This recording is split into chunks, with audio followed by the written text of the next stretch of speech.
आदरणीय रसिक साहब ने कहा कि राहुल जी ने पार्टी को सल्टा दिया। देखो ऐसी बात अपने को नहीं करनी चाहिए और राहुल जी के बारे में तो बिल्कुल नहीं करनी चाहिए। मैं ऐसी मस्ती से शुरू करूंगा, आपको टेंशन दूंगा नहीं, ज्यादा आपका टाइम भी खराब नहीं करूंगा। सभी कवियों ने बहुत शानदार पढ़ा। आदरणीय रसिक साहब ने कहा कि राहुल जी ने पार्टी को सल्टा दिया। देखो ऐसी बात अपने को नहीं करनी चाहिए और राहुल जी के बारे में तो बिल्कुल नहीं करनी चाहिए। अशोक जी उसी पार्टी के है क्या? पेमेंट अभी हुआ नहीं है, ये तो हंस के चले जाएंगे अपने। और देखो मैं आपको बताऊं, आप मोदी जी के बारे में कुछ भी कहो, चार गाली दो, कोई प्रॉब्लम नहीं। योगी जी के बारे में कुछ भी कहो, मेरे को कोई आपत्ति नहीं। आदरणीय राहुल गांधी जी के विरुद्ध में मैं एक शब्द भी सुनना नहीं चाहता, और वो इसलिए नहीं सुनना चाहता कि परम आदरणीय राहुल गांधी जी हमारे हास्य कवियों के कुल देवता है।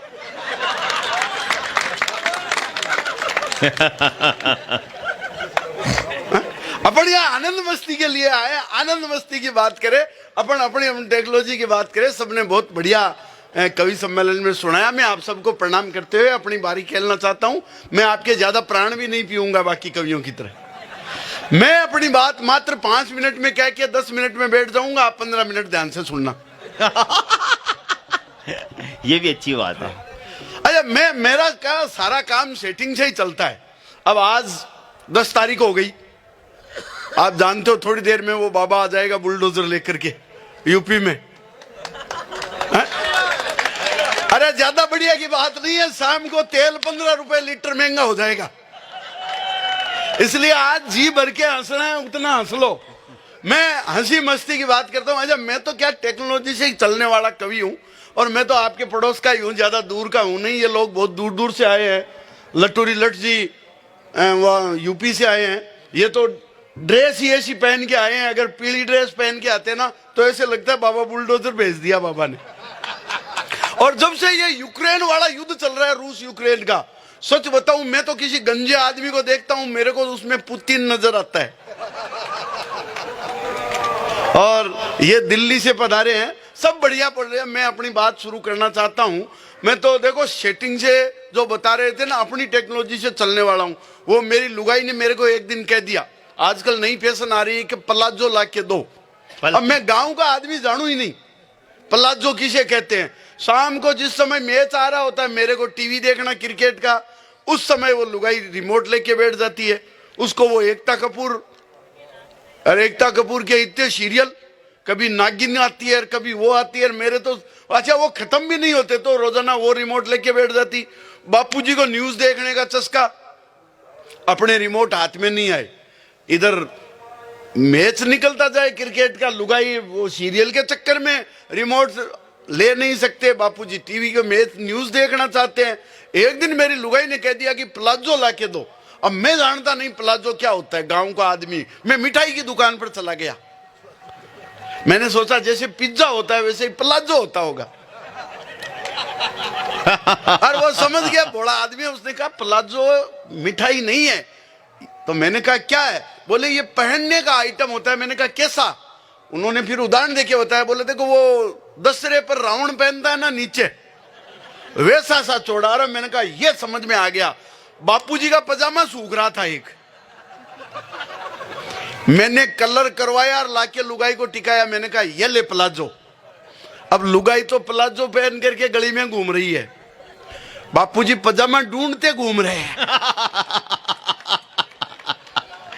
और अपन आराम से टीवी देख रहे हैं। अपन इसी टेक्नोलॉजी से चलने वाले कवि है। अपने को ये आदरणीय लटूरी लट जी भाषा की बात कर रहे थे। देखो मैं गांव का आदमी हूं, मैं मारवाड़ी बोलने वाला हूं। मेरी लुगाई इंग्लिश मीडियम की है। जब मैं मारवाड़ी में सरकाता हूं तो उसके पल्ले नहीं पड़ती। जब वो अंग्रेजी में गिटपिट करती है तो अपने पल्ले नहीं पड़ती। इस प्रकार हमारे घर में बहुत शांति रहती है। एक दिन मैंने उसको लाड लाड में ही कह दिया तू तो गेली है। अब वो इंग्लिश मीडियम वाली क्या जाने गेली। उसने पूछा व्हाट इज मीन्स ऑफ गेली। माँ थोड़ी के तो तू बावली है, अत्री अक्ल तो मार में ही है। बोले व्हाट इज मीन्स ऑफ गेली। अरे मैंने कहा गेली means lovely, beautiful, charming, mind blowing and you can say just like लेला। वो तो खुश हो गए, मेरे गले लिपट गई, बोली then you are also very गेला। ये भाषा का मजा है, भाषा की मस्ती है। ये कह रहे थे हिंदी में, हिंदी के और हिंदुस्तान के बारे में कितनी लंबी चीजें सुनाई, कितनी लंबी कविता सुनाई है, और आपने खूब तालियां बजाई। हिंदी में ही ज्यादा प्रॉब्लम आती है, अंग्रेजी में तो बिल्कुल ही प्रॉब्लम नहीं आती, 1 मिनट में समझ में आ जाती है। मैं बताऊं, आपके कोई रोड पर बोर्ड लगा हो, उस पर एक जगह लिखा हो अंग्रेजी, तीर का निशान इधर, सब समझ में आ जाती है कि नहीं? सबके अंग्रेजी किधर? समझ में आ गई तो ताली वाली बजाओ। ये भाषा की सरलता है। मेरे मित्र एक वो उर्दू में बोलते हैं, एक दिन मैं उसके घर बुलाने गया, वो 2 मिनट में आने का कहा, कई देर तक नहीं आया। मैंने कहा भाई क्या कर रहा है? तो उसने मेरे को बताया, मैं इज्जत और अजमत की डोर की बेपनाह उलझनों की गिरफ्त से बाहर निकलने की कसम कसम में मुब्तिला हूं। उर्दू इतनी लैंग्वेज मेरे समझ में नहीं आई। मैं 10 मिनट तक वेट करता रहा। मैंने कहा इतनी भाषा समझने के बजाय तो इसको आने दो। 15 मिनट तक नहीं आया। फिर मैंने कहा मेरे को तो उर्दू आती नहीं, तो मैंने प्रदीप जी से पूछा, ये बहुत ज्ञानी आदमी है। मैंने कहा यार वो कह रहा है कि मैं बाथरूम में हूं और इज्जत तो अजमत की डोर की बेपनाह उलझनों की गिरफ्त से बाहर आने की कसम कसम में मुब्तिला हूं। बोले भाई जी की कोनी पजामा के गांठ को गुड़गांठ लागी खुलरी कोनी। ये भाषा की प्रॉब्लम है ना? और अपन मस्ती वाली भाषा के आदमी है, और अपने को ज्यादा ज्ञान भी नहीं है। ये मेरे को दामोदर जी कह रहे थे, मतलब कि लुगाई का ना वो मान सम्मान बहुत करना चाहिए। ये कह रहा था बेटी का मान सम्मान करना चाहिए। मेरे को एक दिन दामोदर जी कह रहे थे, बीबी भगवान का प्रसाद होती है, इसको बड़े इज्जत से, बड़े मान से, बड़े सम्मान से रखना चाहिए। तो मैंने कहा दामोदर जी एक बात बताओ, चलो मान लिया लुगाई भगवान का प्रसाद होती है, तो फिर एक बात बताओ, आजकल जो वो गर्लफ्रेंड होती है फिर वो क्या होती है? अब ये भी ज्ञानी आदमी बोले होती तो ये भी प्रसाद है, पर ये बेरुंजी का प्रसाद है। और आप लोग जानते हो बेरुंजी के प्रसाद को कभी घर नहीं लाना चाहिए, कांकड़ तक का मामला है ना? तो अपन तो ऐसी मस्ती में चलने वाले हैं। मैं आजकल जयपुर रहने लग गया। मैं लाडनू का पास का रहने वाला हूं, आजकल जयपुर रहने लग गया। जयपुर के और गांव के सिस्टम में थोड़ा फर्क होता है। गांव में तो अपन मस्ती से रहते हैं तो वैसे ही फिटनेस रहती है। शहर में औरतों के फिटनेस का बहुत चक्कर रहता है। वो 0 फिगर के चक्कर में औरतें ना सुबह मॉर्निंग वॉक पे जाती है। मेरी कॉलोनी की औरतें घूमने जाने लगी तो मेरी घरवाली को भी घूमने जाने का शौक चढ़ा। अच्छा, शहर में सबने कुत्ता पाल रखा है, वो साथ में कुत्ते को लेकर के लुगाइयां घूमने जाती है। मेरे तो आज तक समझ में नहीं आया औरतों को कुत्ता घुमा रहा है कि कुत्ते को औरतें घुमा रही है। तो मेरी घरवाली को भी घूमने का शौक चढ़ा, वो भी रोज मॉर्निंग वॉक पे जाती, पर हमारे घर में कुत्ता नहीं था, वो रोज मुझे ले जाती। कई दिन तक तो मुझे इस सम्मान का पता ही नहीं चला। अच्छा, एक दिन मैंने सोचा ये रोज रोज की बेइज्जती के बजाय तो अपने को भी स्टैंडर्ड मेंटेन करना है। शहर में आ गए तो अपने को कुत्ता खरीद लेना चाहिए। हमने आपस में राय मशविरा कहा, भाई कुत्ता खरीद लेंगे कैसा? तो हम बात कर रहे थे तो उसने कहा कि कुत्ता खरीदेंगे। मैंने कहा क्यों? बोली घर की रखवाली के लिए। मैंने कहा मेरे होते हुए? बोले नहीं, कोई बढ़िया नस्ल का लाएंगे। ये तो इज्जत हो रही है शहर में। अच्छा, हम खरीदने गए तो शॉपिंग मॉल में, मतलब आप जानते हो शॉपिंग मॉल में तो क्या होता है, डिस्काउंट, तड़क भड़क, डिस्काउंटर, ऑफर। इस चक्कर में कोई भी माल कैसा भी टिका दो, वहां एक वो अपने गली में जो गुचरिया पड़े रहते ना, कुरकुरिया, उसी को 2 पहुंच के रखा हुआ था। रेट मांगी 25,000। मैंने कहा ये तो बहुत, गली में तो फोकट में ही मिल जाता है। तो सेल्समैन मैडम को समझा रहा था, देखिए मैडम ये बहुत शानदार है, बहुत जानदार है, बहुत समझदार है, बहुत एक्सपर्ट कुत्ता है। मैंने घरवाली को इशारा कर दिया कि काम का नहीं है, तो उसके समझ में नहीं आया, उसने मेरे को बता दिया। उसने सेल्समैन को कहा साहब को पसंद नहीं आ रहा है। सेल्समैन ने गियर चेंज किया, बोले देखिए मैडम ये कुत्ता बहुत शानदार है, बहुत जानदार है, बहुत समझदार है, बहुत एक्सपर्ट है। इसकी एक विशेषता और, ये इस नस्ल का आखिरी कुत्ता है। एक बार हाथ से निकल गया ना तो वापस नहीं आने का। पत्ती का तो क्या है। तो इन स्थिति परिस्थितियों के बीच में मैं अभी वो आमेर गया घूमने, वहां आपने देखी होगी एक बड़ी तोप है, दुनिया की सबसे बड़ी तोप। मेरे को वो गार्ड ने बताया कि ये दुनिया की जयबान तोप है, दुनिया की सबसे बड़ी तोप है। तो मेरी लुगाई वहीं घूम रही थी, मैंने उसको भी बुला के लाया। फिर मैंने गार्ड को कहा दोबारा बताओ। गार्ड ने कहा ये दुनिया की दूसरी बड़ी तोप है। 1 मिनट में भाषा बदल जाती है, 1 मिनट में शब्द बदल जाते हैं। मैं इसी हंसी मस्ती बताऊं, मैं जयपुर में रहता हूं, जयपुर में टूरिस्ट बहुत आते हैं। एक अंग्रेज आ गया मेरे घर, मैंने कृष्ण के नाते उसको दी स्वीट डिश, गुलाब जामुन दिया। वो बोला व्हाट इज दिस। मैंने कहा सुन, दिस इज गुलाब जामुन। अब अंग्रेज बापड़ा क्या जाने गुलाब जामुन। बोले व्हाट गुलाब जामुन। मैंने कहा sir it is energy capsule, 2 piece में पेट फुल। अंग्रेज ने खाया तो उसको बड़ा मजा आया, बोले very nice very tasty, but why which ingredient, ये बना कैसे है, विच कंटेंट, वाई विच इंग्रेडिएंट। अब मैं कैसे बताऊं उसको कैसे बनाया है, क्योंकि मेरे को सारी चीजों की अंग्रेजी नहीं आती, पर अपन मारवाड़ी लोग जितनी आती है सरका देते हैं।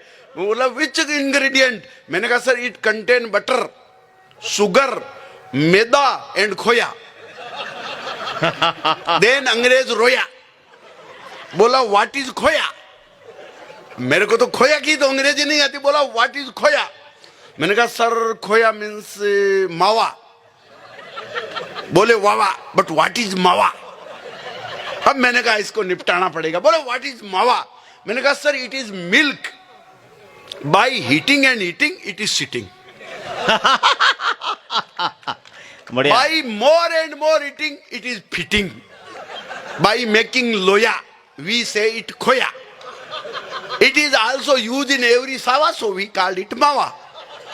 ये जो भाषा से समझाने का तरीका है, ये अपना मारवाड़ी मेथड बढ़िया है ना। मैं इसी मस्ती में एक बात बताना चाहता हूं। आपको पता होगा पिछले दिनों नूडल्स पर बैन लगा, मैगी पर, उसमें जहरीले रसायन पाए गए।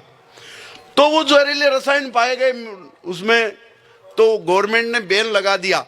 बाबा रामदेव ने मौके का फायदा उठाया, वो पतंजलि की मैगी लेकर आए, एक आंख मारते ही तैयार। अच्छा वो तो बढ़िया रहा, उन्होंने तरीका नहीं बताया कैसे खाना है, नहीं तो वो कहते प्लेट में लो, एक नाक बंद करो, जोर से सांस खींचो, है ना। हालांकि जब लेबोरेटरी टेस्ट हुई तो बाबा रामदेव जी की पतंजलि की मैगी भी फेल हो गई, उसमें कीड़े पाए गए। लेकिन खुशी की बात यह, गर्व की बात यह है कि वो कीड़े अनुलोम विलोम करते हुए पाए गए। लेकिन मैंने जब इन परिस्थितियों को देखा तो मैंने सोचा हमारे घर परिवार में जब माताएं बहनें इतने बढ़िया आइटम बनाती है, इतना खाना बनाती है, तो ये विदेशी नूडल्स, पास्ता, मैक्रोनी, ये चीजें हम हमारे बच्चों को फास्ट फूड क्यों खिलाएं। एक संस्कार की कविता मैं इस दादू मंच पर सभी दादू भक्तों के बीच, गुरुजनों के बीच, कवियों के बीच आप सबको समर्पित करना चाहता हूं। संस्कार की कविता जो मेरी पूरे इंडिया में प्रसिद्ध हुई है कि हमारे इतने खाने के आइटम के बावजूद हमें ये चाइनीज या जापानी या जर्मन आइटम क्यों खाना पड़ रहे हैं।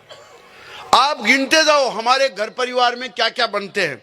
मैं आपको गिनाता हूं, मारवाड़ का मिर्ची बड़ा समोसा, साउथ का इडली डोसा, कोटा की कचौरी, नशीराबाद का कचौरा, दिल्ली पंजाब का छोला भटूरा, बिहारी भेल, बंगाली मूढ़ी, यूपी की आलू पूड़ी, उत्तराखंड के पराठे, वड़े पाव बनाते हैं मराठे, गुजराती खम्मण, पूर्वोत्तर के मोमोज और एमपी के पोहे जब खाने को मिलते हैं रोज, तो फिर 2 मिनट भी इस जहरीली मैगी के लिए क्यों नष्ट करें।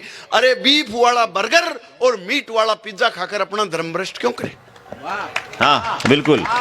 जब इतने बढ़िया आइटम मिलते हैं तो फिर 2 मिनट भी इस जहरीली मैगी के लिए क्यों नष्ट करे। बीफ वाला बर्गर और मीट वाला पिज्जा खाकर अपना धर्म भ्रष्ट क्यों करे। और वो देश जिसने पूरी दुनिया को सभ्यता, संस्कृति और संस्कार सिखाए हैं, भाई खाने, हो सकता है अमेरिका ने मैकेनिक्स में बहुत प्रोग्रेस कर ली हो सकता है जापान ने टेक्नोलॉजी जो है वो इलेक्ट्रिकल्स की बहुत शानदार प्राप्त कर ली हो सकता है जर्मनी मैकेनिज्म में बहुत आगे हो सकता है रशिया इलेक्ट्रॉनिक्स में बहुत आगे हो, लेकिन खाने की जो टेक्नोलॉजी है वो दुनिया में किसी देश के पास अगर है तो वो विश्व गुरु है भारत। और इसका कारण है मैं बताता हूं भाई, हमारे देश ने, हमने, हमारे बाप दादों ने न टीवी का आविष्कार किया, न मोबाइल का है, न तोप का किया, न मिसाइल का, न एसी, न फ्रिज, न कार का। हमेशा खाने में ही तो ध्यान रहे सरकार का। वाह वाह वाह वाह वाह अच्छा, अपने तो यहाँ चपड़ासी से लेकर अफसर, जिंदाबाद भाई, जय वाह, भैया। वाह, ये। मतलब एक बार जोरदार तालियां बजाइए भाई। यहाँ जोरदार तालियां, 4 मालाओं में से एक पहनाई है आपको इसने। वाह, वाह, वाह। यहाँ अपने 4 में से तो एक। चपरासी से लेकर अफसर, आम आदमी से लेकर ईश्वर, सबको खाने का रोग, किसी को छुटपुट और किसी को 56 भोग। मैं बताऊं, वो हनुमान जी सूरज को खा गए ब्रेकफास्ट के चक्कर में। अपने तो देवता भी ऐसे, हनुमान जी सूरज को खा गए ब्रेकफास्ट के चक्कर में। कानूड़ा सुदामा के चावल खा गया 3 लोग की टक्कर में। अरे अपने तो गणेश जी भी सदा मोदक रखते हैं हाथ में, और अपन मंदिर भी जाते हैं तो प्रसाद रखते हैं साथ में। क्या बात है भाई, वाह। इस देश में इतनी बढ़िया व्यवस्था, यहाँ भंडारा चल रहा है, सब किसी के खाने की कमी नहीं है। अच्छा, अपन तो जिंदा है उनकी छोड़ो, अपने तो जो मर जाता है उसके साथ आपको पता है पिंड रखते हैं। ऊपर की ट्रेवलिंग बहुत लंबी, बीच में ढाबा मिले कि नहीं मिले। पिंडदान। तो जिस देश में, अच्छा, मरने के बाद भी अपन अपने पितरों को याद करते हैं, उनको बुला करके खिलाते हैं पितृ पक्ष में। तो जिस देश में जिंदा से लेकर मरे हुए सब लोगों के खाने के बारे में सोचा है, उनकी व्यवस्था की है, उस देश के लोगों को दूसरे देश के लोग आकर के बताए क्या खाना है क्या नहीं खाना है, तब मेरी ये कविता उतरती है कि हमारे देश ने क्या क्या आविष्कार किया है। और इस देश के खाने के आइटम के आविष्कार में आपको गिनाना चाहता हूं, आप भी गर्व से सुनना, आपको भी आनंद आएगा। और भाई इलेक्ट्रिकल, इलेक्ट्रॉनिक्स, मैकेनिक्स या और कोई आइटम है उनमें छोड़ो, अपनी विशेषता जिसमें है, इंडिया की बात बताता हूं कि जलेबी जैसी कॉम्प्लिकेटेड मिठाई हम इंडिया के लोगों ने बनाई। जलेबी कितनी कॉम्प्लिकेटेड है? वो एक अंग्रेज आया, उसने जलेबी देखी, उस खाया तो उसको बड़ा आश्चर्य हुआ। बोले यार, इसमें न इनपुट सिस्टम न आउटपुट सिस्टम, इसके अंदर चाशनी घुसी कैसे? अपने को रिसर्च करनी चाहिए। वो अंग्रेज पैकिंग करा करके जलेबी ले गया, बाहर जाकर के जब अमेरिका पहुंचा, 4 साइंटिस्ट साथ वालों को दिखाया, बोले यार इंडिया गया था, ये लाया हूं, अपने को इस पर रिसर्च करनी है कि इस जलेबी में, इसमें डिवाइस में न इनपुट सिस्टम न आउटपुट सिस्टम, इसके अंदर चाशनी घुसी कैसे? वो 4 वैज्ञानिकों ने, 4 अंग्रेजों ने मिलकर के साथ वाले को पीटा। बोले यार तू इंडिया घूमने गया था प्रॉब्लम लाने? वो 2 साल पहले अपना माइकल इंडिया घूमने गया था, एक समोसा लेके आया, अपने को आज तक पता नहीं चला उसके अंदर आलू घुसा कैसे। तो जलेबी जैसी कॉम्प्लिकेटेड मिठाई हम इंडिया के लोगों ने बनाई। और अगली पंक्ति आपकी बुद्धि पर, आपके विवेक पर, आपकी तालियों के साथ चाहूंगा कि जलेबी जैसी कॉम्प्लिकेटेड मिठाई हम इंडिया के लोगों ने बनाई। जलेबी जैसी कॉम्प्लिकेटेड मिठाई हम इंडिया के लोगों ने बनाई। अरे फीनी की वायरिंग तो आज तक नासा के वैज्ञानिकों के समझ में नहीं आई। ये सांबर के लोग बैठे हैं आसपास के, जिस बात के लिए सांबर जाना जाता है कि जलेबी जैसी कॉम्प्लिकेटेड मिठाई हम इंडिया के लोगों ने बनाई। अरे फीनी की वायरिंग तो आज तक नासा के वैज्ञानिकों के समझ में नहीं आई। और मेरे हिस्से की चाय आई कि नहीं आई? आएगी। ये देखो, चाय चीज ही ऐसी है, चाय का आविष्कार भी अपने इंडिया में ही किया हुआ है। वो समुद्र मंथन हुआ, आपको पता होगा, समुद्र मंथन हुआ, सबके हिस्से में जो आना था, महादेव हलाल पी गए, जहर पी गए, देवता अमृत पी गए, राक्षस शराब पी गए। वो आप चाय पियोगे? हाँ मैं पीऊंगा, रखो। वो तीनों पी गए तो आदमी देख रहा था खड़ा खड़ा, उसके हिस्से में आया खाली घड़ा, तो वो ब्रह्मा जी से बहुत नाराज हुआ। बोले भगवान मेरे हिस्से में क्या आ गया? एक शिव जी पी गए, एक देवता पी गए, एक राक्षस पी गए। तो ब्रह्मा जी ने जो घड़ा खाली पड़ा था उसको फोड़ा, जमीन में गाड़ा, और उसमें से तुरंत एक पौधा निकला। उस पौधे में जहर जैसी कजा थी, शराब जैसा नशा था, अमृत जैसा आनंद था, उसका नाम ही तो था चाय। और ये चाय इसीलिए आई। तो मैं बताना चाहता हूं, जलेबी जैसी कॉम्प्लिकेटेड मिठाई हम इंडिया के लोगों ने बनाई। अरे फीनी की वायरिंग तो आज तक नासा के वैज्ञानिकों के समझ में नहीं आई। और बिना ड्रिल मशीन के बिना जिग जिग मशीन के कर देते हैं इमरती पर कढ़ाई, और बिना ड्रिल मशीन के घेवर में छेद कर देता है अनपढ़ हलवाई। ये इंडिया की टेक्नोलॉजी है। जलेबी जैसी कॉम्प्लिकेटेड मिठाई हम इंडिया के लोगों ने बनाई। फीणी की वायरिंग आज तक नासा के वैज्ञानिकों के समझ में नहीं आई। बिना जिग जिग मशीन के कर देते हैं इमरती पर कढ़ाई, और बिना ड्रिल मशीन के घेवर में छेद कर देता है अनपढ़ हलवाई। और गुलाब जामुन में न गुलाब न जामुन का प्रयोग, अरे अपन तो पिस्ता के बीज पर भी उगा देते हैं राजभोग। अपन तो पिस्ता के बीज पर भी उगा देते हैं राजभोग। और अमेरिका वाले कहते हैं नैनो टेक्नोलॉजी हमने दी। वो आजकल मोबाइल में आता है ना, पहले बड़ी सिम आती थी, फिर माइक्रो आई, आजकल नैनो सिम आ गई। नैनो टेक्नोलॉजी का आविष्कार हम इंडिया के लोगों ने किया है। अब किया तो मिठाई में ही है, और मिठाई में नैनो टेक्नोलॉजी का सबसे बेस्ट एग्जांपल, सबसे बढ़िया उदाहरण है मखाना, मुरमुरिया। क्या कंप्यूटराइज डिजाइन बनाई है अपने बाप दादों ने उस टाइम है। बताओ, मखाना जो है, मुरमुरिया, वो स्वीट पीस में सबसे सस्ता, सबसे सुंदर और सबसे साफ है कि नहीं? आलू का खेलरा अंकल चिप्स का बाप है कि नहीं? इंडियन कर्ड, भारतीय कड़ी, आज भी यूरोप का सबसे टॉप ब्रांड है। और राबड़ी तो डाइजा फार्म की भी मारांड है? और प्याज डाल लो तो डबल एक्शन, आदमी सीधा अंटा चित। तो ये इंडिया की टेक्नोलॉजी है। उस देश के लोगों को दूसरे देश के लोग आकर के बताते हैं आपको ये खाना चाहिए, आपके न्यूट्रिशन में कमी है, आपको पोषण पूरा नहीं मिल रहा, आप कुपोषण के शिकार हो रहे हैं आपके बच्चे। किस देश के? जिस देश की आबादी 10-20 लाख है, वो हमें सिखा रहे हैं। किस देश को? जिस देश की आबादी 125 करोड़ पार है, उनको ये कह रहे हैं कि तुम्हें न्यूट्रिशन नहीं मिल रहा है, तुम कुपोषण के शिकार हो रहे हो। मेरे को एक बात बताओ, जिस देश के लोगों को मान लिया अगर कुपोषण का शिकार है, पूरा खाने को नहीं मिल रहा है, पूरा खाने को नहीं मिल रहा है, तो भी हमारी आबादी 130 करोड़ से ऊपर है। पूरा मिलता होता तो पूरा मिल जाता तो।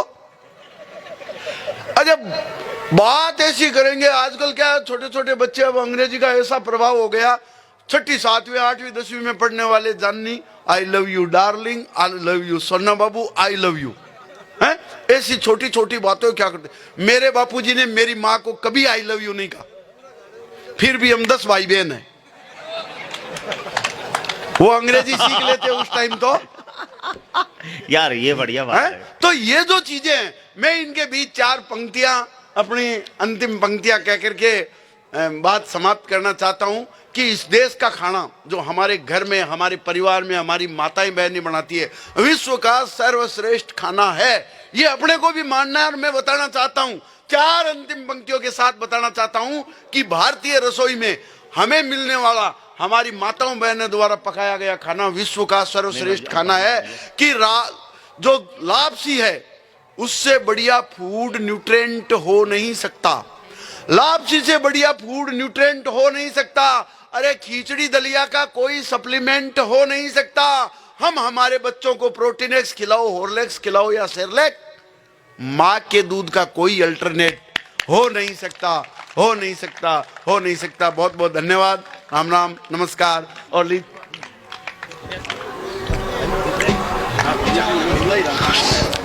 आप लोगों से निवेदन है, केवल 10 मिनट आप और विराजें, 10 मिनट केवल, क्योंकि भाई प्रदीप ने पूरी ऊर्जा संचालन में खपाई है। मैं निवेदन करता हूं प्रदीप जी से, जो तेवर उनके हैं, भाई प्रदीप जी के तेवर हैं, वीर रस के कवि हैं, वो यहाँ आए और आकर के अपनी किसी भी एक रचना से रूबरू करवाएं। उनके YouTube चैनल पे लाखों सब्सक्राइब और लाखों व्यूज़ हैं, आप सुनते होंगे। लेकिन आज हमारे सामने हैं, वीर रस के कवि हैं। मैं वीर रस जानता नहीं हूँ, केवल और केवल वीर रस में मैंने 2-4 लाइनें लिखी है पाकिस्तान पे, वो लाइनें समर्पित करके भाई को उठाता हूँ। अपन तोप तलवार में विशेष ध्यान नहीं रखते हैं, और मैंने जो लाइनें लिखी वो लाइनें क्या है।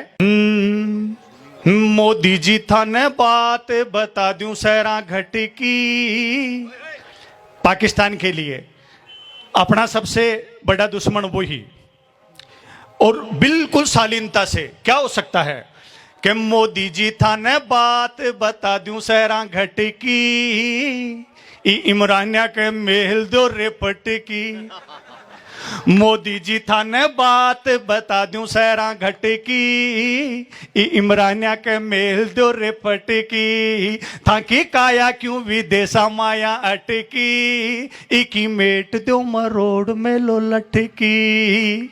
के थाने जनता जान राम जी थरपी गद्दी भारी, अरे ई गद्दी के साथ अब थे काम करो ओ भारी। आखी दुनिया की आस था पे अटकी, इकी मेट दो मरोड़ में लो लटकी। जोरदार तालियों के साथ भाई प्रदीप को बुलाएं। देखिए, आपने मुझे बहुत सुना है, और पिछली बार जब मैं आया था, अशोक जी का प्रेम है, उन्होंने बुलाया है, मैं उन्हें धन्यवाद देता हूँ, आभार अभिव्यक्त करता हूँ। लेकिन एक कविता मैं आपको सुनाऊं, और बात जहाँ केसर भाई केसर